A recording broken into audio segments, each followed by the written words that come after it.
Wahasula ngenxa yami liwala phakade kuze ndisifihle kuwe nxeba lika. My presentation is about a project that I started last year in the Faculty of Education, and it was about digital stories. So the topic today would be starting a conversation about race in this digital storytelling project. And we've seen an example of a digital story this morning, but that was a very professional digital story. So a digital story is a combination of sound and voice and images. And usually, when we talk about digital storytelling, it's small-scale digital storytelling. So it's small scales on various levels. It is short. It's usually just 3 to 4 minutes. The focus is on a personal narrative, and it uses off-the-shelf, non-professional types of tools that everybody can use. So you don't have to be an animator, like the graphic design student of this morning's digital story, to actually create your own digital story. So it's a very non-professional way of creating digital stories. And digital stories have been used for many reasons and purposes, but often it's focused to give marginalized people, silent people, a voice. So often the focus is on emancipation of people who usually don't have the space or the opportunity to tell their stories. And as we spoke about this morning, this power, this multimodality has a specific power, and it touches people in a way other media cannot touch people. And it also helps, like this author says, to get to know your students better or in different ways. And the context where digital stories have been used are quite wide. I mean, you can see here a list of Barrett: facilitating student engagement, reflection, project-based learning, effective integration of technology into instruction. But it's often used in out-of-school context because it actually takes quite a lot of time. It needs a lot of support. So often it's used in after-school clubs and less integrated into the curricula, but people are starting to use it in school context as well. And the examples that I found in teacher education focus mainly on the reflective part, so reflecting on your journey to become a teacher, for example. I've looked around to find examples of where people have used digital stories specifically around diversity issues, and there's one paper I found which is very interesting, and it's very new, it's 2011, Racing Stories, Digital Storytelling as a Tool for Critical Race Scholarship. And in this study, Rolon Dow used digital stories to specifically look at how students portray themselves and in terms of race, and what kind of stereotypes or non-stereotypes come out in these digital stories. And another paper that I found interesting was a paper around storytelling as a dialogue, how teachers construct professional knowledge. That's an example of how to use digital storytelling in a staff development program. And what this author has done, she has asked a group of lecturers to reflect on a similar program as Kasturi just presented, and then show those stories to the next group of lecturers who then responded to the first. So it was a dialogue among staff through digital stories. So the theoretical background that I found, especially in these type of papers, is critical race theory. I mean, especially in that first paper around racing stories. It's an American paper, so the focus is very much on American high school kids. But she talks about critical race theory, and the tenets of critical race theory being that race should be essential to American life, and I guess also to South African life. And critical race theory challenges the dominant ideologies in the United States of how everything is objective and its meritocracy and equal opportunities, which actually is not reality. And I think that resonates with the South African context as well. And the commitment to social justice, the emphasis on using experiential knowledge and interdisciplinary approaches to research.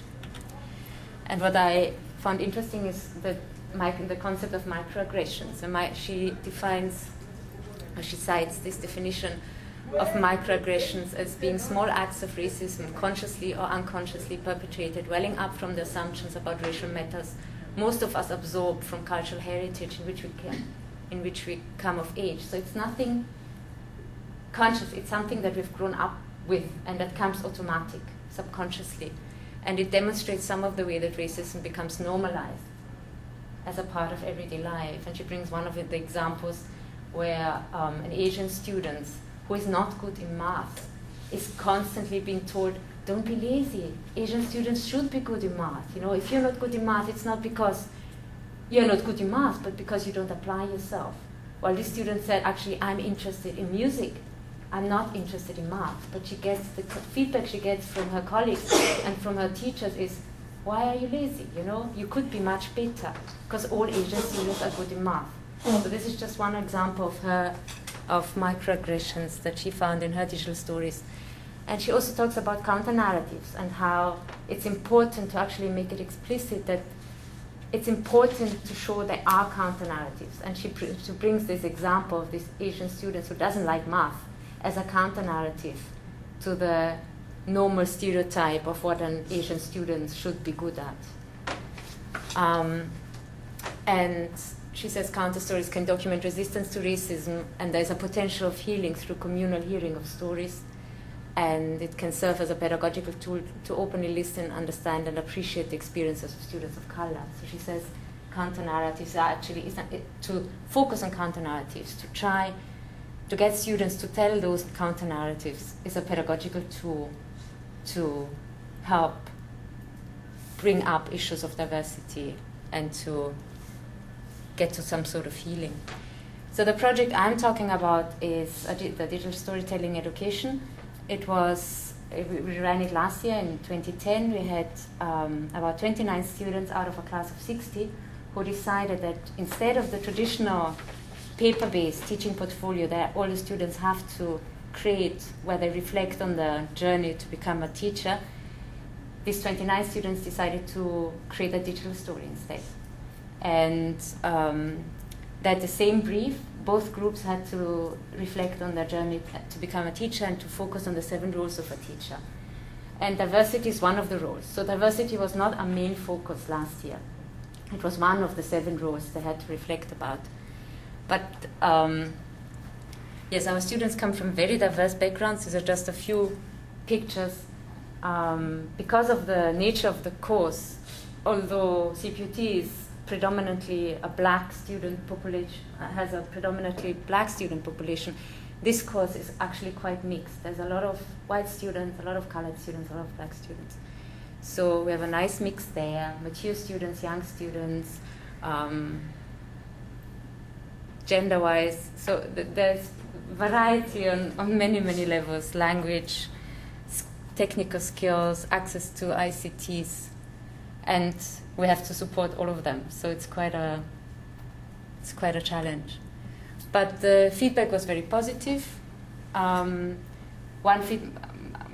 major topic in the feedback that came out is that students said although they have been together for 4 years, through the digital stories and through listening to each other's stories, many times, first just the written script and then later the recording and then the final product, they got to know each other in different ways.